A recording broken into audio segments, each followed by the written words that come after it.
let's move on. So what's going on, Lisa? Tell us about why you're back in town. Why I'm back in town? Back on visual radio. And back on visual radio. Well, when I had lived in Los Angeles for 10 years, and I had a good amount of success. Not to the star level, but I was heading that way. And I ended up getting pregnant, having my daughter.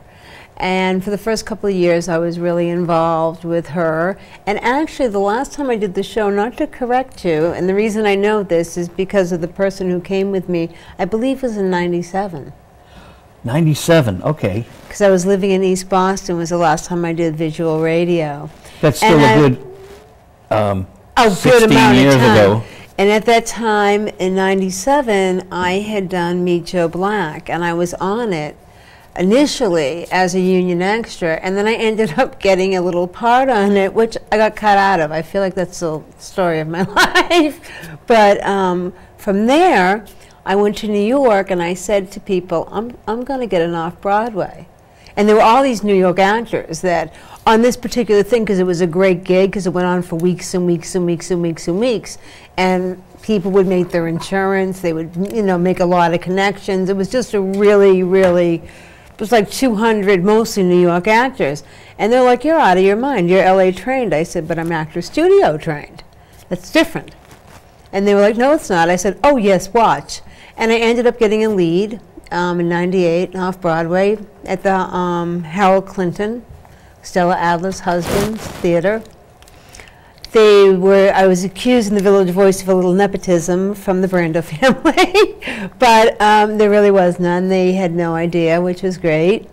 And they had no idea, but you were accused of it. That's too weird. Yeah, it is strange. Well, after it came out and I did a great job, then I was accused of it. And then I went on and just kept doing like small projects, did some student films. Because in Boston, basically, it's really hard. There's not a real, there's a lot of like extra work. And once you start doing theater, I can get up to that part. And they know you do theater. They'll bring you in to read and stuff like that, like most of them, if you have a theater background, which I did. And then in 2005, it was then called the Devana Theater. It's now called a different theater. I did a lot of industrials, too. Are you familiar, just in case somebody doesn't know what an industrial is, because so many people that are not into acting or music, whatever, don't understand what an industrial is. And I guess the easiest way to describe that is if you go to work at a McDonald's or a Burger King's and you watch those little training videos. I worked for a place called Ames Media, and I was supposed to be the cute girl that showed you how you didn't get your hand cut off. Well, that started in LA, and then I started doing more of it in Boston. And it pays well, but it certainly doesn't get you the exposure that you're looking for. John did industrial rock. Yeah, well, I actually had composed for those industrials. So you totally understand what I'm talking about. At both, and I've done voiceover work for the industrials where I. Oh, so we all know. Get paid doing industrial work. Yeah, but it's good money, like Absolutely. I said. But you walk into a half hour, you walk out with a check, or an hour, and it's pretty cool. Yeah, it's great. And then in 2005, like I said, industrial light and magic. Well, maybe we'll all end up doing an industrial. Wouldn't that be funny? We'd have to tape it. We'd have to interview each other while we were doing this industrial. This is an instructional video for public access. Yeah.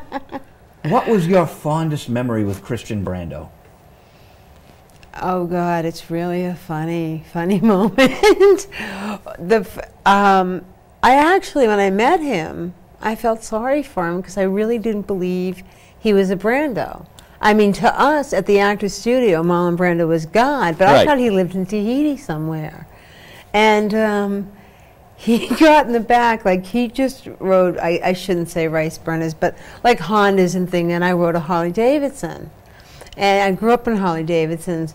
And he actually got on the back of my Harley and put a helmet on and said, let's go up Mulholland. So we're driving up Mulholland, and he comes to a gate, and he opens the gate, and we pull up, and it was just like kind of, I mean, it had tons of land, but not this gargantuous home. And we opened the door, and he you know, gets his key out, and standing at the door is Marlon Brando. And I went, oh my God, I thought he was lying. You know, actually I called him Bud because I got to know him so well. That's what his friends called him. And he just started laughing and laughing. He just, you know, that happens to this jerk all the time. He goes, at least I know you didn't go out with him because of me. I go, I really didn't. I felt bad for him. I got a great story for John. There's a book author I want to have on the show, and she's her roommate. So someone's knocking on the door one day, and how long were you living with Astrid before you found out who her brother was? Oh my God, no, a good 6 months. She was living with this woman for 6 months. A guy knocks on the door. Who is it? Neil Young. And I'm like, Astrid, Neil Young is here. She goes, yeah, he's my brother. Oh my I'm like, oh my God, I'm having a blonde moment. Oh, this is the biggest blonde moment I've ever had in my life. And he just started laughing. He goes, you're adorable. And he just gave me this big hug. And he said, my sister never told you, or something like that? Yeah, my sister never told you. I go, no, I guess you're not that important to her. And they all started you know, there was a bunch of people there. You know, of course, everybody was laughing about it. And Astrid told that story over and over again. So hopefully we'd love to get her on the show. She's great. Yeah, oh, she's just a wonderful person. You had her call me on the phone. She's just so much fun. She sent me her demo, and it's really good. Yeah. And she has a book out. So we got, you know, we have authors on all the time.